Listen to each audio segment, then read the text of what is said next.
ఈరోజు రాష్ట్ర ముఖ్యమంత్రి రేవంత్ రెడ్డి గారు మన ఉమ్మడి మెదక్ జిల్లా సంగారెడ్డికి వచ్చి మాట్లాడడం జరిగింది. ఆయన వ్యాఖ్యలు, ఆయన చేసిన అడ్డగోలు ఆరోపణలను తీవ్రంగా ఖండిస్తా ఉన్నాను. 15 ఆగస్టు రోజు కూడా పచ్చి అబద్ధాలు మాట్లాడిన ముఖ్యమంత్రి బహుశా ఈ భారతదేశంలో ఎవరు ఉన్నారంటే అదొక రేవంత్ రెడ్డి గారికి మాత్రమే. జనరల్గా 15 ఆగస్టు అంటే రాష్ట్ర అభివృద్ధి, దేశ అభివృద్ధి, స్వాతంత్ర సమరయోధుల గురించి, గాంధీజీ గారి గురించి, సర్దార్ వల్లభాయ్ పటేల్ గారి గురించి, నెహ్రూ గారి గురించి, ఆ పోరాట యోధుల గురించి తలుచుకుంటాం. స్వాతంత్రోద్యమ ఫలితాల గురించి మాట్లాడుకుంటాం. ఏ ప్రధానమంత్రి అయినా, ఏ ముఖ్యమంత్రి అయినా కూడా దేశ అభివృద్ధి, దేశ సమగ్రత, రాష్ట్ర అభివృద్ధి, రాష్ట్ర ప్రజలకు అందిస్తున్న అభివృద్ధి సంక్షేమ కార్యక్రమాల గురించి ఏ ముఖ్యమంత్రి అయినా మాట్లాడతారు. కానీ ఈ రేవంత్ రెడ్డి గారు స్వాతంత్ర ఉద్యమం రోజు, స్వాతంత్ర దినోత్సవం రోజు కూడా చిల్లరగా రోత మాటలు, చిల్లర మాటలు మాట్లాడడం ఒక రేవంత్ రెడ్డికే చెల్లింది. స్వాతంత్ర దినోత్సవం రోజు ఇంత చిల్లర మాటలు, రోత మాటలు మాట్లాడిన ముఖ్యమంత్రి బహుశా భారతదేశంలో ఇంకొకరు ఉండరు. చెప్పుకునేదేమీ లేక గదే సొల్లు పురాణం. ఇప్పుడు ఆనాడు ప్రతిపక్షంలో ఉన్నప్పుడు కూడా గివే పిచ్చి మాటలు మాట్లాడి అబద్ధాలు, గోబల్స్ ప్రచారం చేసి ప్రజల్లోకి పోయినావు. ముఖ్యమంత్రి అయిన 3 ఏళ్ల తర్వాత కూడా గవే చిల్లర మాటలు, గోబల్స్ ప్రచారం. ఇవాళ నువ్వు ఏం మాట్లాడినావు సంగారెడ్డిలా? ఇన్ఫ్యాక్ట్ ఆయన ఇలా ముఖ్యమంత్రి ఆయన ఉపన్యాసము 4 గంటల 20 నిమిషాలకు ప్రారంభించాడు. కాంగ్రెస్ పార్టీ మేనిఫెస్టోలో 420 హామీలు, రేవంత్ రెడ్డి ప్రసంగంలో 420 అబద్ధాలు. 420కి ప్రసంగాన్ని స్టార్ట్ చేసిండు, అన్ని 420 మాటలే, 420 మాటలు మాట్లాడిండు. ఆనాడేమో 420 హామీలు, ఇవాళ 4 గంటల 20 నిమిషాలకు ప్రసంగాన్ని ప్రారంభించిండు, అన్ని 420 మాటలు మాట్లాడిండు.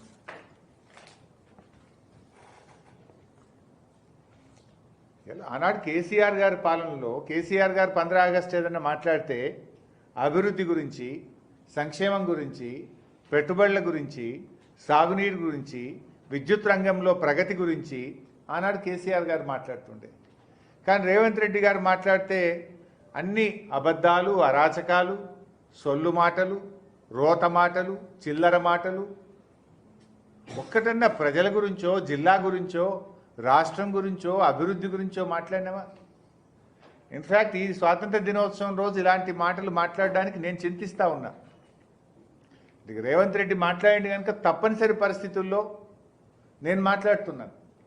స్వాతంత్ర దినోత్సవం రోజు నేను కూడా ఇలాంటి మాటలు మాట్లాడకూడదు, కానీ రికార్డులు తప్పుపోకూడదు, ఆయన మాటలు సరిచేయాలనే ఉద్దేశంతో నిజాలు చెప్పడానికి నేను ఇలా మాట్లాడవలసినటువంటి పరిస్థితి. నువ్వు ఇవాళ మెదక్ జిల్లా, ఉమ్మడి మెదక్ జిల్లా సంగారెడ్డికి వచ్చినావు. ఒక్క మాట ఉమ్మడి మెదక్ జిల్లా గురించో, ఈ ప్రజలు ఎదుర్కొన్న సమస్యల గురించో, సంగారెడ్డి గురించో మాట్లాడినావా? సంగారెడ్డికి ఒక్క రూపాయి హామీ అన్న కొత్తగా ఇచ్చినావా? సంగారెడ్డికి వస్తే ఇలా మీ తప్పిదం వల్ల, నీ ప్రభుత్వం యొక్క నిర్లక్ష్యం వల్ల, నీ చేతగాంతనం వల్ల సింగూరు ఖాళీ చేసినావు. మెదక్ జిల్లా, సంగారెడ్డి జిల్లా, కామారెడ్డి జిల్లాకు మంచినీళ్ళు లేవు. ఇవాళ నారాయణ ఖేడ్లో 2 రోజులకు ఒకసారి నల్ల వస్తుంది. కరువు కాలంలో కూడా, ఎండాకాలంలో కేసీఆర్ గారు నారాయణ ఖేడ్లోని తండాకు రాష్ట్రం మొత్తం కూడా ప్రతిరోజు మంచినీళ్ళు ఇస్తే నువ్వు సింగూరు రిపేర్ చేస్తా అని ఖాళీ చేసినావు. పోనీ రిపేర్ అయినా చేసినావు అంటే రిపేర్ కూడా చేయలే. ఇవాళ సింగూరులో నీళ్లు లేక సంగారెడ్డి, మెదక్, కామారెడ్డి జిల్లాల్లో 2 రోజులకు 3 రోజులకు ఒకసారి నల్ల వస్తున్నది. ప్రత్యామ్నాయం ఏదైనా మాట్లాడతావేమో. మరి ఆ ప్రజలకు మంచినీళ్ళ కోసం ఏమైనా ట్యాంకర్లు పెడతావా, బోర్లు వేస్తావా, మోటార్లు పెడతావా? ప్రతిరోజు నల్ల నీళ్ళు రావడానికి ఏం చేస్తావు? ఓ మాట చెప్తావేమో అనుకుంటే దాని గురించి మాట్లాడాడు ముఖ్యమంత్రి. ఆనాడు కేసీఆర్ గారు సంగారెడ్డి జిల్లా బాగుపడాలి, సంగారెడ్డి జిల్లాకు సాగునీరు ఇయ్యాలని సంగమేశ్వర బసవేశ్వర ప్రాజెక్టును ప్రారంభిస్తే నీ ప్రభుత్వం వచ్చిన 3 ఏళ్లలో మూలకు పడేసినావు దాన్ని. కనీసం ఇవాళ జిల్లాకు వచ్చినావు ఆ సంగమేశ్వర బసవేశ్వర పనులు చేయిస్తా, ఏడాదిలో నీళ్ళు ఇస్తా, 2 ఏళ్లకు నీళ్ళు ఇస్తా అని చెప్తావేమో అంటే సంగమేశ్వర గురించి మాట్లాడలే కానీ సొల్లు మాటలు మాత్రం మాట్లాడిండు. ఆ సంగారెడ్డి జిల్లాలో ఆనాడు కేసీఆర్ గారు ప్రారంభించిన ప్రాజెక్టుల గురించి ఒక్క మాట కూడా రేవంత్ రెడ్డి గారు చెప్పలే. గతంలో ఏడాది కింద జైరాబాద్కి వచ్చిండు, ఆడ కూడా బసవేశ్వరుడి విగ్రహం మేమే పెడితే దాని రిబ్బన్ కటింగ్కి వచ్చిండు, ఈయన పెట్టింది కూడా కాదు అది. ఆ జహీరాబాద్కి వచ్చినప్పుడు కోటొక్క మాటలు చెప్పిండు, ఒక్కటన్నా అమలైందా నువ్వు వచ్చింది? ఏడాది అయింది నువ్వు జహీరాబాద్కి వచ్చి చెప్పిపోయి, ఒక్క మాటనన్నా అమలైందా? నీకు నీళ్లు లేక మంచినీళ్లు రాక గోసపడుతున్న సంగారెడ్డి జిల్లా ప్రజలు, ఉమ్మడి మెదక్ జిల్లా ప్రజలు నీకు గుర్తురారా?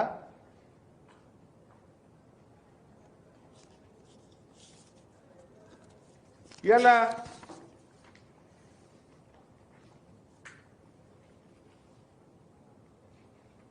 సంగారెడ్డి ప్రాంతంలో నువ్వు చేసింది ఏంది ఒక్కటి చెప్పు నాకు. నీ ప్రభుత్వం వచ్చినాక మేము పెట్టిన మెడికల్ కాలేజో, మేము పెట్టిన నర్సింగ్ కాలేజో, మేము కట్టిన దవాఖానలో, మేము చేసిన రోడ్లు తప్ప ఇవాళ నరక యాతన మోచేతు లోతు గుంతలతో సంగారెడ్డి, నారాయణ ఖేడ్, అందోల్, జహీరాబాద్ ప్రాంత ప్రజలు పడుతున్న బాధలు మాట్లాడినవా? నువ్వు వచ్చిన 3 ఏళ్లల్లా 1 కిలోమీటర్ రోడ్ వేసినవా సంగారెడ్డి జిల్లాలో? మా హయాంలో మంజూరై టెండర్లైన పనులు కూడా జరుగుతలేవు. ముఖ్యమంత్రిగా జిల్లాకు వస్తే దాని గురించి ఒక మాట మాట్లాడవా?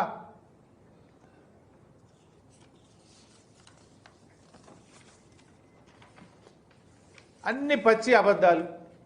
ఆ ఉత్తమ్ కుమార్ రెడ్డి ముఖ్యమంత్రి ఒక్క రేషన్ కార్డు ఇవ్వలే బీఆర్ఎస్ అంటారు. సిగ్గుందా మాట్లాడడానికి? ఇప్పటికి అసెంబ్లీలో చెప్పినాం. ఇదే ఉత్తమ్ కుమార్ రెడ్డి ప్రశ్న అడిగితే అసెంబ్లీలో సమాధానం చెప్పిండు.